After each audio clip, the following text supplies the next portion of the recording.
ইণ্ডিগোৰ 9খন বিমানবন্দৰত বিমান সেৱা বাতিল, যাত্ৰীৰ বাবে গুৰুত্বপূৰ্ণ সতৰ্কবাণী।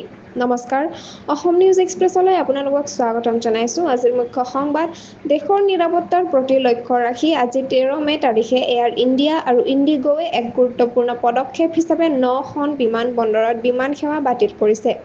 ইণ্ডিগোৱে জম্মু, চণ্ডীগড়, অমৃতসৰ, লেহ, শ্ৰীনগৰ আৰু ৰাজকোটত আজিৰ বাবে সকলো উৰণ সেৱা বাতিল কৰিছে। আনহাতে এয়াৰ ইণ্ডিয়াই জম্মু, লেহ, যোধপুৰ, অমৃতসৰ, ভুজ, জামনগৰ, চণ্ডীগড় আৰু ৰাজকোটত বিমান সেৱা বাতিল কৰিছে। এই 9খন চহৰলৈ বা তাৰ পৰা যাত্ৰা কৰিবলগীয়া যাত্ৰীসকলক বিমানবন্দৰলৈ যোৱাৰ আগতে নিজৰ বিমান সংস্থাৰ ৱেবছাইট বা মোবাইল এপ্লিকেশ্যনৰ জৰিয়তে উৰণিৰ অৱস্থা পৰীক্ষা কৰিবলৈ কঠোৰভাৱে পৰামৰ্শ দিয়া হৈছে। অধিক জানিবলৈ সংযুক্ত হৈ থাকক অসম নিউজ এক্সপ্ৰেছ চেনেলটোৰ লগত। চেনেলটো লাইক, কমেণ্ট, শ্বেয়াৰ, ছাবস্ক্ৰাইব কৰিবলৈ নাপাহৰিব। লগতে কাষতে থকা বেল আইকনটো দবাবলৈ নাপাহৰিব। ধন্যবাদ।